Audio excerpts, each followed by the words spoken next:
नमः। ओम ह्रीं श्रीं अरहं नमः। ओम ह्रीं श्रीं अरहं नमः। ओम ह्रीं श्रीं अरहं नमः। ओम ह्रीं श्रीं अरहं नमः। ओम ह्रीं श्रीं अरहं नमः। ओम ह्रीं श्रीं अरहं नमः। अनंत ज्ञानी परमात्मा के चरण नाम प्रभु महावीर के चरण दादाजी से आयुष संस्कृति में आचार्य ब्रह्म जैसे सुने के चरण नाम एक हीराનું મૂલ્ય ઘણા બધા કાંકરા કરી શકતો નથી એમ લોખંડ ઘણું ભેગું કર્યું હોય પણ સોનું એની તોલે મૂકે તો એનું મૂલ્ય કરી શકતા નથી શાસ્ત્રકાર પરમર્ષિએ આપણને પોતાને સાધનાની ભક્તિની સર્વશ્રેષ્ઠ કીધી હોય તો એનું કારણ શું હશે કીધી એટલે આપણે ખબર છે આપણે ભગવંતોના મુખે સાંભળ્યું બી છે અને દરેક કરી બી રહ્યા છે અનેક ધર્મમાં એવી એક એમની વિચારધારા રહે છે કે ભાઈ ગમે તેમ કરી અને ગરીબોને દાન દેવું બધા ધર્મનો એક કોમન નિયમ બને છે કે ભાઈ ગરીબ હોય ભૂખ્યા હોય તરસ્યા હોય જેને દવાની જરૂર હોય તો એને દાન આપવું જરૂરી છે પણ જૈન દર્શને સાધર્મિક એવો શબ્દ કેમ વાપર્યો શબ્દ એટલા માટે વાપર્યો કે સીધો ધર્મ રિલેટિવ છે અને ધર્મ આત્મા રિલેટિવ છે ધર્મ ક્રિયા રિલેટિવ નથી ધર્મનો સીધો સંબંધ આત્મા જોડે થાય છે એટલે સબબ પાવપણાસુ શબ્દને ધર્મ કીધો દેવ અરિયંત અને સિદ્ધ ગુરુ આચાર્ય ઉપાદેશ સાધુ દેવ ગુરુ ધર્મ તરીકે સર્વ પાપોનો નાશ બતાવ્યો પાપ જે આપણે માનીએ છીએ ક્રિયાનું છે જ્ઞાની કહે છે કે અંતરનું બી પાપ છે અને પાપ માનવું પડશે જે પરિસ્થિતિઓમાં આપણા મનને વધારે દ્વેષ આપણું મન વધારે અશાંત આપણું મન કોઈની પ્રત્યે ધૃણા કોઈની પ્રત્યે ઈર્ષા કરે એને પણ પાપ માનવું પડશે એટલે સર્વ પાપોનો નાશ થવો એ જ ધર્મ છે અને સર્વ પાપોનો નાશ થાય એટલે સર્વશ્રેષ્ઠ ધર્મ આત્માની મુક્તિ છે હવે આત્માની મુક્તિ એ બંધનો સાથે જોડાયેલી નથી એટલે બંધન થાય તો આત્માની મુક્તિ ના થાય અને આત્માની મુક્તિ હોય મોક્ષ હોય ત્યાં કર્મ બંધન ના હોય એટલે જૈન દર્શને આપણને સાધનિક ભક્તિનો માર્ગ બતાવ્યો તો શબ્દ એવો કેમ વાપર્યો ગરીબ શબ્દ ના વાપર્યો તકલીફ વાળા શબ્દ ના વાપર્યો પીડા વાળો શબ્દ ના વાપર્યો આ બિચારો છે એવો શબ્દ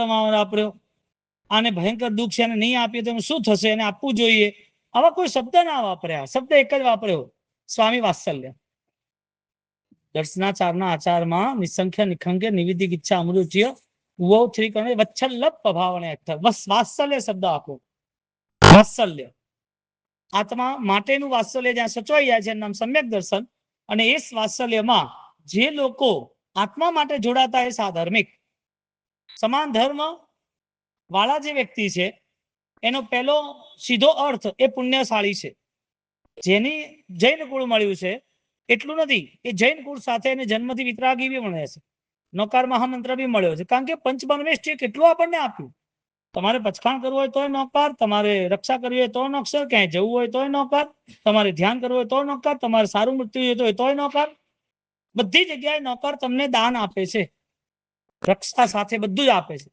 કે જન્મના સાથે દીકરાને મળી જાય અને એ નોકર મહામંત્ર જૈનોનો મંત્ર છે એવું નહીં વાસ્તવિક આ વિશ્વની સર્વશ્રેષ્ઠ શક્તિઓનું સ્થાન છે નમો અરિહંતાણમ ફક્ત ને ફક્ત એમાં 34 37 35 વાણીના ગુણ પરમાત્માની અષ્ટપ્રાતિહાર્ય આ બધી વસ્તુ એવા વ્યક્તિત્વને શોભે છે જેનો હવે સંસાર અંતિમ છે અંતિમ ભાવ છે હવે એમનો કોઈ જન્મ જ નથી આવા પ્રભુ જે અરિહંત છે આવા અરિહંતોમાં વગર નામે અનંત અરિહંતોને મધના એક જ પદથી નકાર મહામંત્રથી નમો અરિહંતામથી આપી દે છે હવે આવો મહામંત્ર એને શક્તિશાળી કોણ નાખે એટલે જ્યારે દેવ ગુરુ અને ધર્મ એ નાનપણથી મળી જાય એનો મતલબ એ પુણ્યશાળી છે હવે એવા જે પુણ્યશાળી જીવો છે એમણે પૂર્વના ભાવોમાં ક્યાંક એવા સત્કાર્ય કર્યા છે ક્યાંક એવી ભલાઈ કરી છે ક્યાંક એના જીવનમાં એને પોતાને ક્યાંક પાછા વળવાની પ્રાયશ્ચિત કરવાની પાપ ઓછા કરવાની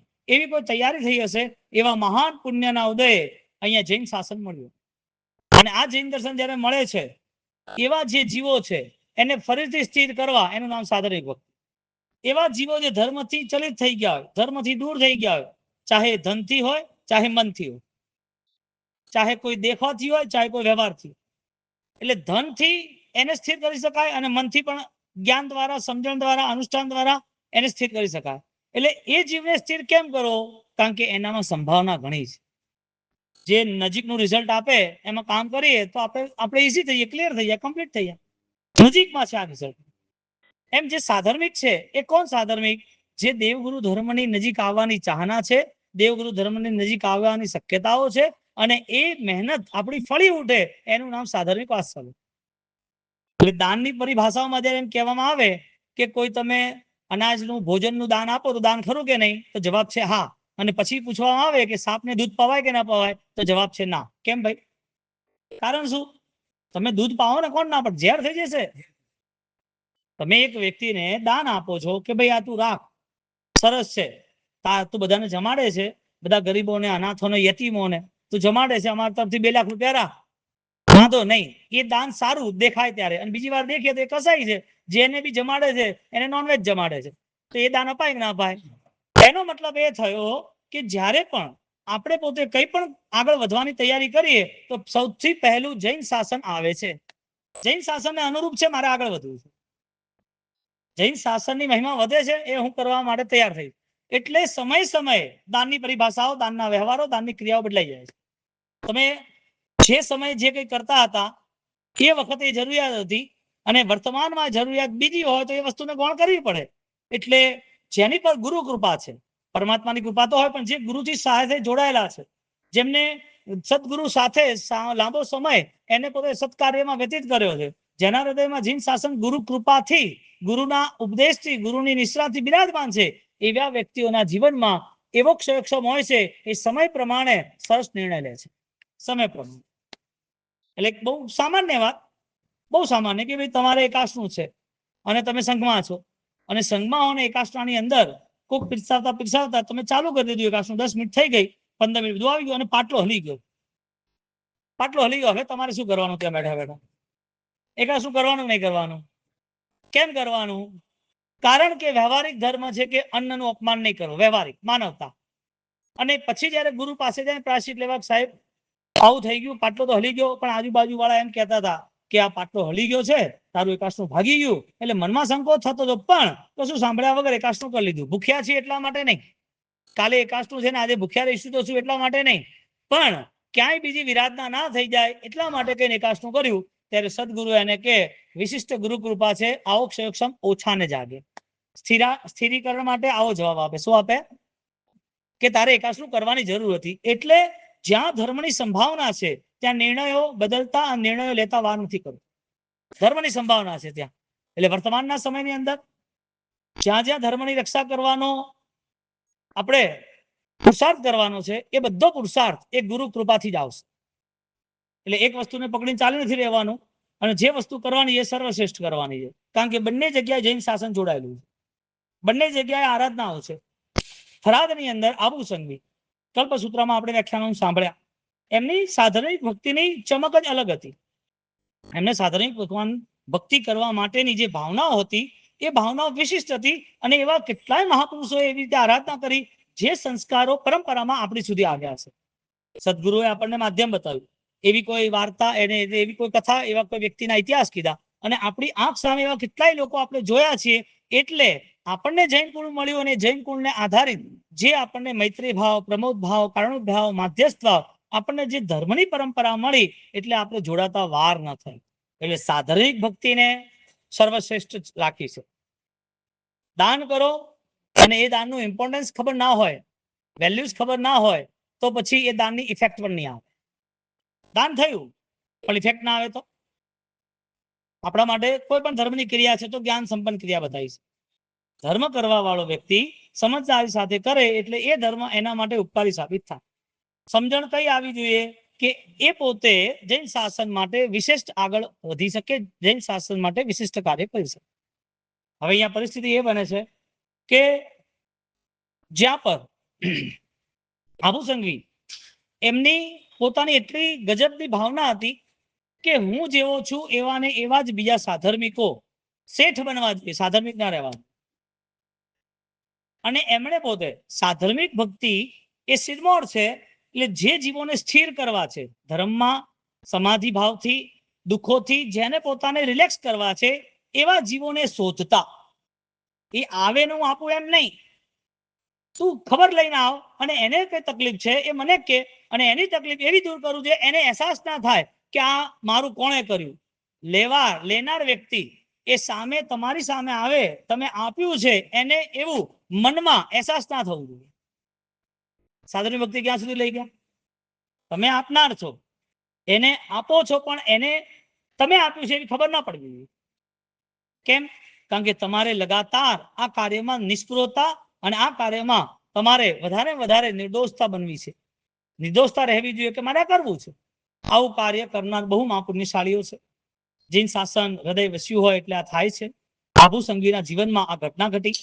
આભુ સંઘવી એ પોતે આ સંસ્કારથી જોડાયેલા હતા, એટલે એમણે નક્કી કર્યું કે જ્યાં ભક્તિનો લાભ મળે ત્યાં હું લઈ લઉં. એટલે ધર્મ કરવા માટે સહજ થાય તો ધર્મ કહેવાય કે પ્રેરણા થાય તો ધર્મ કહેવાય. એટલે શરૂઆતમાં પ્રેરણા હોય, પણ એ પ્રેરણાની પવિત્રતા, એ પ્રેરણાની પ્રગતિ એ સહજ બની જાય.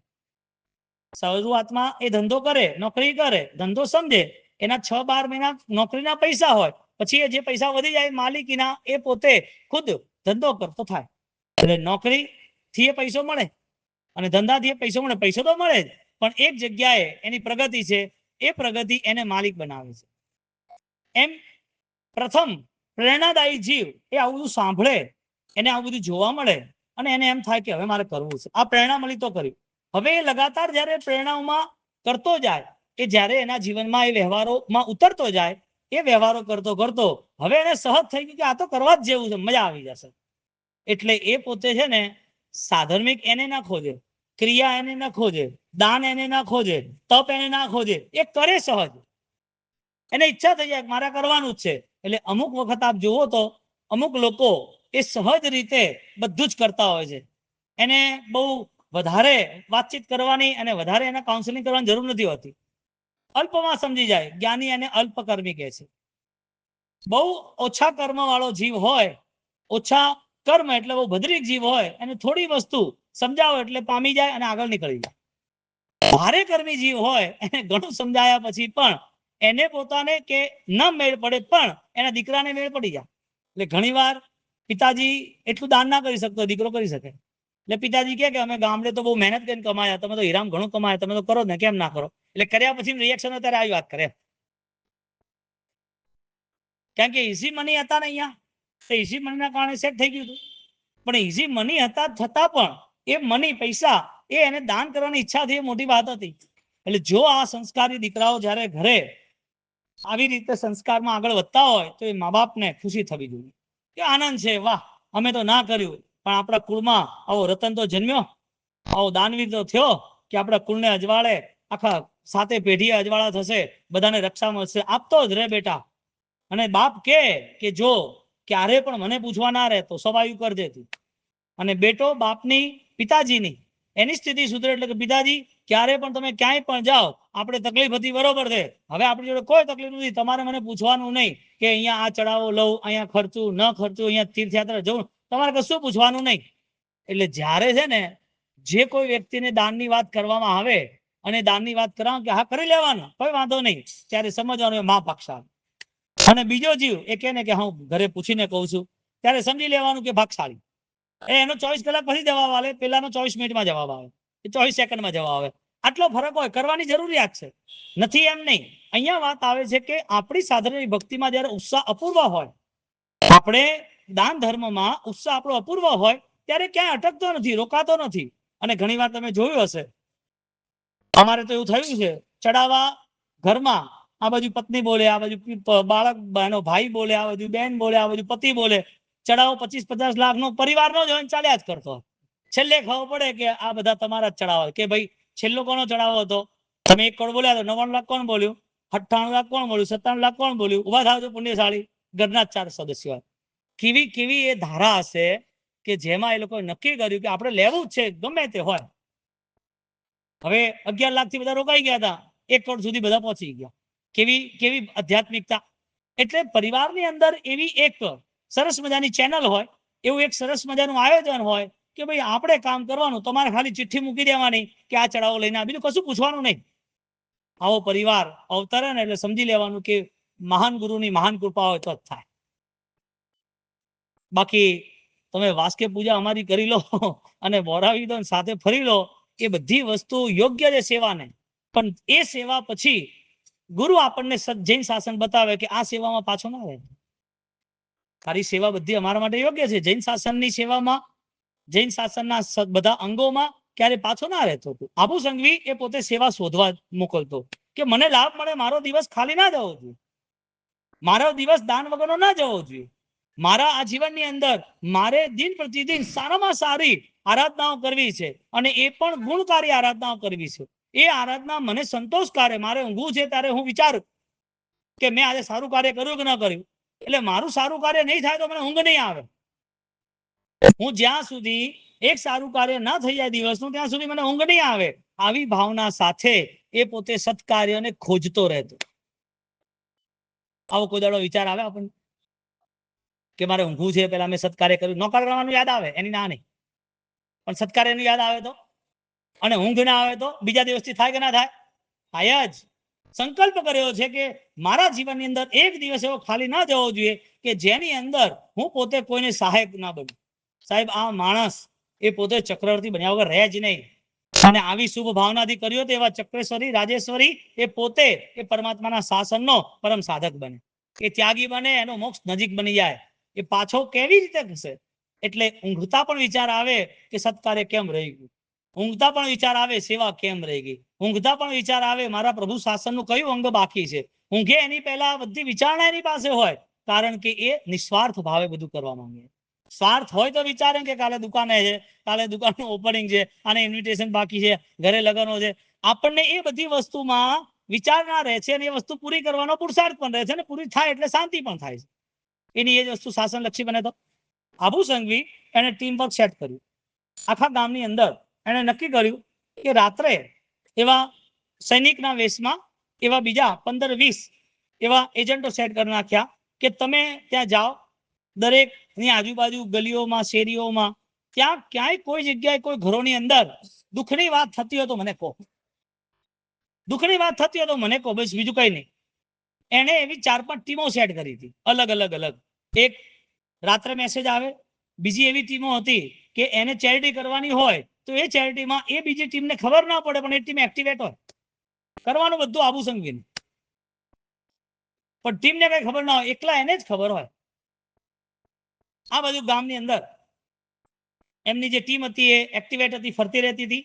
એક જણના ઘરે વાતચીત થતી હતી, આપણી દીકરીનું લગ્ન છે, આપણી પાસે ઘરે ખાવા પીવાય કઈ નથી, અને આપણે બધું કરી લીધું, આપણે સવારે કઈ કરવું હોય તો આપણી પાસે થોડું અનાજ નથી, ગરમ કોઈને નાસ્તો કરાવવો હોય તો આપણે બધું કરી તો લીધું છે, પણ હવે પહોંચી કઈ રીતે વળશું? બહુ તકલીફનું કામ છે. તો કે તો બધું થશે, કરશું, આપણે ગોઠવશું કંઈક. આવી રીતે એનો પતિ વાત કરતો, પત્ની વાત કરતી હતી. રાત્રે મોડે સુધી ઘરવાળા છોકરા સુઈ ગયા હતા. આ બધી વાત ટીમ સાંભળી ટીમે, અને એ ટીમે આવીને તરત એમને વાત કરી આબુ સંઘવીને. આબુ સંઘવીને આ વાત કરતાની સાથે એમણે ઓલરેડી પ્લાન બી એક્ટિવેટ કરે, અને પ્લાન બી ની અંદર બીજા દિવસે સવારે એમને જેવી ખબર પડી એના 1 જ કલાકની અંદર, એટલે મહત્વની વાત એ છે કે દાન ક્યારે સ્ટોકમાં રહેતું જ નથી. તમે સાધનિક ભક્તિનું ફંડ કર્યું હોય તો તમે એમ વિચારશો જ નહીં કે મારે આની એફડી કરવી જ છે, અને એફડી કરી જ હોય તો એટલું નક્કી કરજો કોઈ બાકી ના રહેવો જોઈએ, બેમાંથી એક. કારણ કે જે ધર્મનો મૂળ ઉદ્દેશ્ય કરુણા હોય ત્યાં કરુણા વગરનો ધર્મ કેવી રીતે હોય? જે ધર્મનો ઉદ્દેશ્ય કરુણા હોય, મૈત્રી ભાવ હોય, એ મૈત્રી ભાવ વગર ધર્મ કોના આધારે રાખવાનો? ત્યાં આબુ સંઘવી એ પોતે 10 જણને એક એક કરીને એના ઘરે મોકલતા ગયા, અને કહી દીધું ત્યાં માત્ર 5-10 મિનિટ બેસીને આવી જવાનું, બીજું કઈ જ નહીં કરવાનું. એટલે એના ઘરે જાય બધા શેઠ, નગર શેઠ, બીજા શ્રેષ્ઠીઓ, કેમ છે, શું છે? અરે આવો આવો, બેસો બેસો. બેસે કે આ બધું આવવાનું થયું, બેસો, પાણી વાપરું? તો કે નહીં, બસ ખાલી કેમ છે, તમને બધું સારું છે ને? આ ખાલી એમ મળવા જ આવ્યા હતા અમે. એના પોતાના આખા દિવસની અંદર આવું થયું, અને આવા 10 જણ મળવા આવ્યા. એમાં એક આબુ સંઘવીનો નંબર હતો. એ મળી અને નીકળી ગયા. શેઠ તમે આયા મારા ઘરે, મને બોલાવી લેવા હતા, આપણે આવવાનું શું જરૂર હતું? આપણે કઈ કામ તો કે ના, અહીંથી જતો હતો ને એટલે ઓલરેડી એમ કે ભાઈ ખબર પૂછતો જવું બધાને કેમ છે શું છે. સાધનિક ભક્તિ કરવાનું સૌભાગ્ય પરમાત્મા બધાને નથી આપતા, કારણ કે શાસ્ત્રનો ન્યાય નિયમ છે. અથવા તો ભક્તિ વાળાનું હૃદય એક નિયમ પાડીને ચાલે. કયો નિયમ? જે સાધર્મિક ન રહે એનું નામ સાધર્મિક ભક્તિ. કયો નિયમ? એટલે આપતા રહેવું એનું નામ સાધર્મિક, કે પેલો સ્થિર થાય એનું નામ સાધર્મિક. સાધર્મિક નું રહસ્ય, સાધર્મિક ભક્તિનું રહસ્ય, સ્વામી વાત્સલ્યનું રહસ્ય એ છે કે એના જીવનમાં એ પણ આપતો થવો જોઈએ, એ પણ દાતાર બનવો જોઈએ. આ ભૂમિકા જ્યારે આગળ વધાય ત્યારે આખો વ્યવહાર બદલાઈ જાય, ફરક બદલાઈ જાય. અબુ સંઘવી જેવા 10 બીજાના ઘરે ગયા, ઘરમાં એને સંકોચ થાય, આ બધા આવે છે, આપણે શું ખવડાવશું, અરે આપણી જોડે કઈ છે નહીં, આપણે નોર્મલ પાણી પીવડાવી દઈએ છે, અને આ બધાને આપણે કઈ બોલવું હોય તો આપણી જોડે કોઈ રસ્તો જ નથી, કારણ કે એને 1 by 1 10-15 મિનિટે એક એક જણ આવતું જાય. એમ કરી અને 2 કલાકમાં કામ પૂરું થયું. અને એ 2 કલાકમાં કામ પૂરું થતાની સાથે વિચારણા કરવા મળ્યા, અચાનક આટલા બધા શ્રેષ્ઠી આપણા ઘરે આવી ગયા, હે આપણી જોડે કઈ છે નહીં, એ કેમ આયા હશે, હા આપણને ખબર નથી, પણ આપણી ખબર અંતર પૂછે છે. કાલે એક કામ કરીએ, એ બધા પૂછીને ગયા હતા કે ભાઈ કઈ કામ હોય તો કહેજો. તો આપણે મોટા શેઠને આપણે વાત કરી, આબુ સંઘવીને, કે ભાઈ ઘરે લગ્ન આવે છે, અને એ લગ્ન આવે છે તો તમે કઈક રસ્તો કાઢો, અમારી જોડે કઈ ધન નથી, પણ એ અમે મહેનત કરી અને આપી દઈશું. તો સારું છે ને, આપણને કઈ ગયા. પત્ની કે ના ના, આપણે આવું કહેવા જઈશું અને પછી બધાની સામે આપણે ઉઘાડા પડશું, લાગશે કે અમને કઈ નથી અને આવું કર્યું. તો કે ના, એવું નથી. આ બધા બહુ સારા માણસો છે, શેઠ આપણને આટલું કહી ગયા છે ને, એટલે શેઠ આપણી લાદ રાખશે. દાન શક્તિ આપે, શક્તિહીન ક્યારે ના કરે. શક્તિ આપે એટલે દાન ગુણ આપે, ગુણ રહિત ક્યારે ના કરે. એટલે કે જેણે આપ્યું છે ને, એ આપવા વાળો વ્યક્તિ એટલો મહાન હોય કે લેનારને વિશ્વાસ હોય કે આના દ્વારા મારું કલ્યાણ થશે. લેનારને એટલો વિશ્વાસ હોય કે આ વ્યક્તિ મને આપશે એટલે મારું ભલું થશે, મારું બગડશે કઈ નહીં. એટલે જેણે પણ કોઈને આપી અને એમ સમજે કે મેં એહસાન કર્યું છે, તો એ જીરો છે.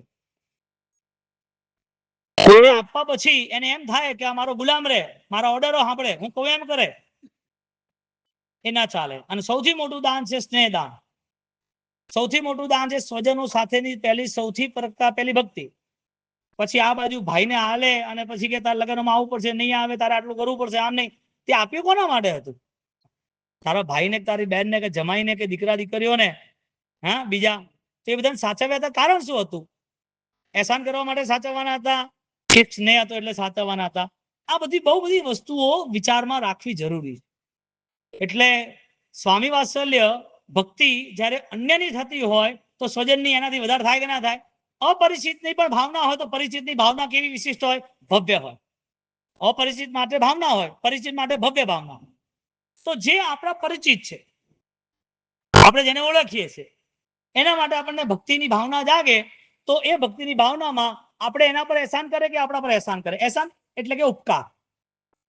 આપણે આપીએ છીએ એટલે આપણે પોતે ઓલરેડી જે કાર્ય કરીએ છીએ એમાં એને આપણા પર ઉપકાર કર્યો છે, આપણે એના પર ઉપકાર નથી કરતા. એને આપણા પર ઉપકાર કર્યો. ગાયને રોટલી ખાવી પુણ્ય તમને બંધાય કે પેટ એનું ભરાય? એટલે તમે રોટલી ખાઓ એમાં તમને લાભ કે એને લાભ? ગાયને રોટલી ખવડાવો, લાભ કોને? જે સાધનિક ભક્તિ સ્વામી વાત્સલ્યનો લાભ લે એમાં લાભ સામે વાળા કે આપણને? આપણને થયો કે ભાઈ મને યોગ્ય ગણ્યો, લાભ આપ્યો, સંઘનો ઉપકાર ઘણો કેવો. આવું બોલે છે ને કે આ બધા હતા એટલા સરસ કામ થયું. પરિસ્થિતિ એ બને છે આબુ સંઘવીની કે એ પોતે વિચાર કરે છે રાત્રે કે આપણે સવારે જઈશું ત્યાં, અને સવારે જઈ અને આપણે એમને માંગણી કરીએ તો સારું છે. તો કઈ વાંધો નહીં. હવે એ પોતે સુવાની તૈયારીઓ કરે છે. દિવસ જતો રહ્યો અને સુવાની તૈયારી કરવાની અંદર એ પોતે જ્યાં ગાડલું ઊભું કરે છે ત્યાં અંદર એ ગાદીમાંથી હીરાની પોટલી નીકળે છે, સોના મોરની પોટલીઓ નીકળે છે, ચાંદીની પોટલીઓ નીકળે છે, જે વખતના સિક્કા હતા 4-5 પોટલીઓ નીચેથી નીકળે છે. એટલે કે છે કે અહીંયાથી નીકળી, અહીંથી નીકળી, અહીંથી નીકળી, કરવાનું શું? તો કે આ શેઠ આયા જ મૂકી ગયા છે અથવા ભૂલી ગયા છે. એ તો એમ જ બોલે ભૂલી ગયા જ બોલે, મૂકી ગયા તો ક્યાંય નહીં. સજ્જન હતો ને માણસ. એ કે આ શેઠ આયા છે ને એ ભૂલી ગયા છે 100%. તો કે આપણે આપવા જઈશું. તો એની પત્ની કે ના ના ના, આપણે જરૂર છે ને, હવે આપવા શું કરવા જવું છે? કે આવું ના કરાય, કે આપણે લઈને શું કામ છે? આપણે જરૂર છે, વાત સાચી છે, પણ આટલું બધું આપણે જરૂર છે નહીં. અને બીજું એ ભૂલી ગયા અને કામનું હોય તો આપણે આપવા જવું જોઈએ, આપણે લેવાય નહીં. નીતિ રાખે અને કુદરત સાથ આપે કે ના આપે? તમને વિશ્વાસ છે ને તમારા 2 પેકેટમાં એકાદ 2 હીરા વધારે આવી ગયા, તમે ફોન કરો કે ભાઈ કોઈને બતાવ્યા છે એમાં તારા 2 હીરા વધારે છે, પાછા આપવા જરૂરી કે નહીં? એ પાછો હીરો ના આલ્યો હોય અને એ 2-5 હીરા એક્સ્ટ્રા અથવા એ પડીકું એ તમને પોતાને 5-15 લાખ રૂપિયા મળી જાય કદાચ પ્રોફિટના, એ 15 લાખ રૂપિયા તમે કોઈ દાન ધર્મે લખાવો તો એ દાન ધર્મમાં એ 11 લાખના ચડાવવામાં એ પુણ્ય તમને જાય કે જેના 2 પેકેટ હતા એને જાય? સાચું બોલજો નીતિના કારણે. હીરાના 2 પેકેટ તમે 15 લાખ રૂપિયા પાછા ના આલ્યા, આપવા નીતિ હતી, હવે 15 લાખનો દાન ધર્મ કરીએ તો એ દાન ધર્મનું પુણ્ય તમને મળે કે એને મળે? કેમ એને મળે? આપ્યું તો તમે છે. કેવું નીતિનું અને કુદરતનું આખું આ પાસું છે કે જે સચ્ચાઈના સહારે જીવે છે, કુદરત એની સાથે છે. જેની પાસે સદભાવનાઓ છે એને આંચ નથી આવતી, આગળ વધતો જ જાય છે. તમે રોજ સવારે નક્કી કરો છો કે ગમે તે મારે સત્કાર્યનું કાર્ય કરવું છે અને જિંદગીના અંતિમ શ્વાસ સુધી કરવું છે, એનો મતલબ એ થયો કે 90 વર્ષની ઉંમરે પણ તમે દવા નહીં ખાઓ, બીમાર નહીં થાઓ. કારણ કે તમારા સત્કાર્ય કુદરતને ગમે છે અને એ કુદરત ચાહે છે કે તમારાથી બીજાના આંસુ લૂછાય. એ કુદરત ચાહે છે કે બીજાના ઘરે કદાચ એ પોતે ભૂખ્યો ન સુવે. કુદરત ચાહે છે કે તમારા હાથે સત્કાર્ય થાય અને તમારા પરિવારમાં પરંપરા ચાલુ રહે. એટલે તમે સત્કાર્ય કરો એમાં તમને ફાયદો ખરો કે નહીં? તમે નીતિ મારો તો ફાયદો ખરો કે નહીં? સાતા મળે કે ના મળે? મળે ને કે નહીં? હા, એટલે તમે નક્કી કર્યું હોય કે મારું સત્કાર્ય ઓછું ન થવું જોઈએ, પછી તમારે ત્યાં ખૂટે કઈ વસ્તુ? ધન ખૂટે, ધાન્ય ખૂટે, ઇજ્જત ખૂટે, સંસ્કાર, પ્રેમ, સ્નેહ ખૂટે? કેમ ના ખૂટે? યુનિવર્સલ લો, કુદરતે નક્કી કર્યું છે કે આ યોગ્ય છે અને આવો વ્યક્તિ એ આ ધરતીમાં પૂજનીય બની જાય છે. કોના પ્રભાવે? સચ્ચાઈના પ્રભાવે, સમ્યક દર્શનના પ્રભાવે. હવે આવી ભૂમિકા તૈયાર થાય પછી તમારા ત્યાં દાન બાકી રહે, તપ બાકી રહે, ધન બાકી રહે, ચાલતું જ રહે, ચાલતું જ રહે. અને આવું થવું જોઈએ. પેલા ભાઈએ બધી જ પોટલીઓ લઈને અને એની સાવિકા અને પત્નીને કીધું કે આ પાછું આપવા જેવું છે. એ કે ના ના, અપાતા હશે. હવે એ આવે તો કહી દેજો અમારે ત્યાં નથી, તમે ક્યાંક ભૂલી ગયા છો, પડી ગયો છો, અમારે ત્યાં નથી, આવું કહી દેજો. એને ના પાડી, મારે નહીં, મારે જોઈએ જ નહીં, મારે શું કામ છે? હું નીતિથી હું માંગીશ ને સામેથી, સચ્ચાઈ તો મારી સાથે છે ને, વફાદારી તો રાખવી પડશે ને. અને આ બધા સારા માણસો છે, આપણા ઘરે આયા છીએ તો એમનામાં કંઈક સારાઈ હશે તો જાય છે ને. આપણા ઘરે કોણ આવે? આપણા ઘરે આવે કોણ વગર બોલાય? એટલે નિયમ કેવો છે ખબર છે?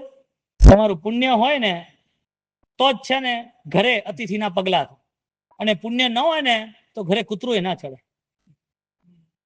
ઘરથી તમારે ત્યાં પક્ષીઓના દાણા કે કૂતરાની રોટલી, હા, કે પશુ પક્ષીઓની દવા એનિમલ વેલફેરમાં એ જતી હોય ને તો સમજવાનું કે પરમાત્માની કૃપા છે તો જ થાય. એ ન જતી હોય ને સમજી લેવાનું કે તમારી ચોથી પેઢીએ ધન પતી હશે બધું. એટલે થોડું કરવામાં મજા નથી, ઘણું વિચારી ઘણું કરવામાં ઘણી મજા છે. એ 5 પોટલીઓ લઈ એની પત્નીને કહે હું જોઉં છું, એની પત્ની એને કન્ફ્યુઝ કરે છે. તમે જાઓ તો છો પણ કોની કહીએ શું કરશો તમે? અને તમે આ કહો છો ને સામે પેલા લોકોએ કંઈ ખોટું કર્યું તો, અને એ ખોટું કર્યા પછી તમે કહેશો કે તમારી આ પોટલી અમારે ત્યાં હતી, કોકે હીરાની લઈ લીધી, હકીકતમાં એની ચાંદીની હતી. અને જેની હીરાની છે એમ કહે છે કે મારી હીરાની પોટલી ક્યાં ગઈ? અને તમે ફરીથી કહેશો કે હીરાની પોટલી તો એની હતી, પેલો કહેશે કે ના મારી હતી, અને એ ઝઘડામાં એમ કહેશે કે ના તે લઈ લીધી હતી, તારી પાસે જ છે, તો શું કરશો? કન્ફ્યુઝ કરી નાખ્યો. એના પતિને મગજથી ઓલરેડી ઊંધું ચત્તું વિચારવા કરતો નાખ્યો. એ કે મારે એવું કશું વિચારવું નથી, બધા સારા છે ને બધું સારું જ થશે.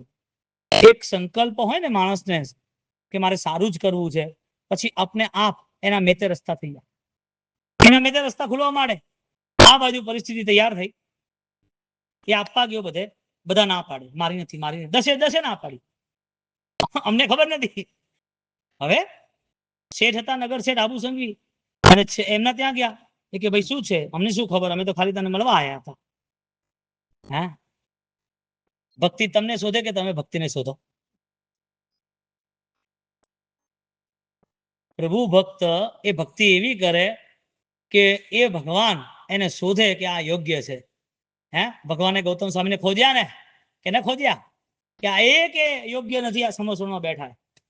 બધાને દેશના સાંભળ્યું છે, પહેલી દેશના નિષ્ફળ કેમ ગઈ? એકને ભાવ ના ત્યાં સમ્યક દર્શન સહિત વ્રતના એક પણ જીવને ભાવ ના ત્યાં અંતઃકરણ બદલવાના. સડસડાટ પગથિયા ઉતરી ગયા. ભગવાન ખોજે છે કોણ યોગ્ય છે આ શાસન માટે.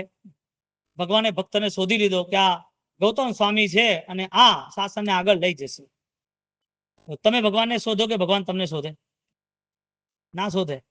આપણે મંદિર ફરતા રહો, આપણે આપણા સ્વાર્થ પૂરા કરતા રહો, આપણે ભક્તિ કરી અને આપણે જે જોઈએ છે માંગતા રહો. ભગવાન કે મને તો મળવા આવે એક દિવસ, સંસારને જ મળે છે મને આવીને, મને તો મળ. આવો એક દિવસ લાવો જીવનનો, બેસી જવું 2-4 કલાક અને ભગવાનને પ્રાર્થના કરવી કે પ્રભુ તારા શાસન માટે મને તૈયાર કર, મને યોગ્ય ગણ, મને આશીર્વાદ આપ, તારું શાસન રણિયામણું બને એના માટે બધી મહેનત કરી લઈશ, તું મારા પર કૃપા કર. આવી પ્રાર્થના કરવા બેસી તો જાઓ, ક્યારે થઈ જ નથી. આપણે ખાલી મૂર્તિઓ ગણવાની, કેસરની વાડકીઓ ખાલી કરવાની અને ફૂલ પૂજા મૂકી અને ભાગી જવાની.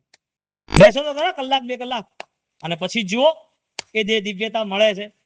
એમને એમ થોડી પેથળસાન, ઝાંઝરસાન, કર્માસાન, તોલાસાન આ બધા એમને એમ થયા છે.